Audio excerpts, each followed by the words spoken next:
What kind of future plans do you have for Havasu? There's lots of different things that we're working on. So currently, one of our pain points in our community is housing, affordable housing, workforce housing, places for people to live that they can afford to live based on whatever occupation they choose within our Right. community. So we're working on that. Cities don't build housing, but we can help facilitate and create relationships and bring partners to the table, and then make that process easy from a zoning standpoint or a permitting standpoint. And so we're working diligently with a variety of different groups within the city limits and also in county areas to be able to bring a diversified housing product. So apartment homes, townhomes, single family homes, Right. to give options for our citizens to have choices of what they might want to do.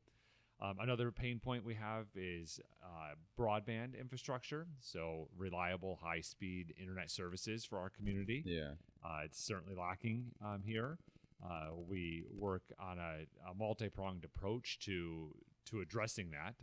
First, the current providers, we work to hold their feet to the fire to ensure that they're providing the services that they're selling to our citizens Right. in an affordable, high-speed, reliable internet way, which is not happening, and it's Yeah. unfortunate. And so we work with those partners to ensure that they build infrastructure in the capital plans to make sure that we can provide that service to our citizens. Our citizens certainly pay for it; Mhm. they deserve it, and it's necessary to live in this world today. Yeah. An additional approach we're taking is trying to recruit other providers in. So let's create competition and create the opportunity for choices for our citizens to have, so that they can pick what works best for whatever their needs are when it comes to reliable, high-speed internet services that they use. And so we're working on that, and then we're also ensuring that we have jobs for the future, and so Mhm. that our citizens have a place to work and make a good wage that they can put down roots here and have their families here and be invested, so that we can have a nice, vibrant community Yeah. for everybody. And we Exactly. want folks that are we'd love to have babies and children running around in our parks and enjoying all of that, all the way to our grandparents enjoying their retirement years in our community and everything in between. And so we're working hard to ensure that that's an option for our citizens. And then we're working on some quality of life initiatives as well. So creating a downtown gathering space that encourages people to get out of their homes and recreate Yeah. and celebrate with each other. And so we're working on those types of projects as well. So lots of different things. We have lots of irons in the fire, but what makes Lake Havasu City so great is the spirit and the community that we have. Our citizens all roll up their sleeves and do what's right for Lake Havasu City always. And so it's great to be a part of that and to be able to lead those efforts as mayor of Lake Havasu City, and collectively as a whole community build those components so that we have a stronger Lake Havasu City for our future. Okay. Yeah, that's awesome, and I like that too with the different internet providers because, of course, having the city help kind of regulate, make sure they don't take any shortcuts, stuff like that, that they're able to provide the service affordably, and then bring in competition. Like that's the part of capitalism that I like because the competition will allow the things to kind of stable out and balance themselves out for the best interest of the consumer as well.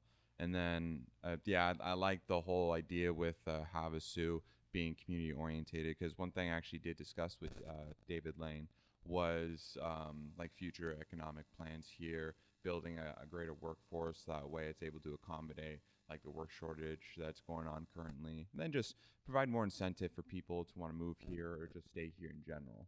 So that way, it's able to build the community more, get to know your own neighbors, stuff like that. Because I mean, at least from my experience nowadays, it just seems like you don't really get a chance to know your neighbors, get to know the community and everything. So providing more incentives for people to get out, to be recreational with each other, have that interaction is definitely very good, and it builds a community and will help build more interest for people to want to stay here in general.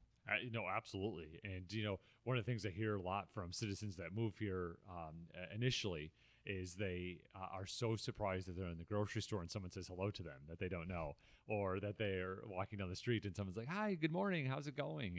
And they have a hard time overcoming, like, why is this person talking to me? Yeah. And what's happening here? But then they quickly warm to it and they're like, okay, this is a community, and this is a community that I'm glad I'm a part of. And so then they're now saying good morning and they're greeting folks. And so, it builds that. And then as we have these different events and community based gathering spaces, it just creates those opportunities for, as you said, folks to get out of their homes and recreate and see and gather with others, and build that sense of community that creates that strong bond that they will stay here for generations to come. Yeah. We're so new. We're only 50 years old. Yeah, And still very young. yes, so we have maybe two generations deep, if we're lucky on certain families. But as we continue to grow and move forward, we will start to see more generations coming through Lake Havasu City, where their kids are born here, and then their grandkids are born here, Yeah. and their great grandkids are born here, and we are starting to see some of that now with third and fourth generations.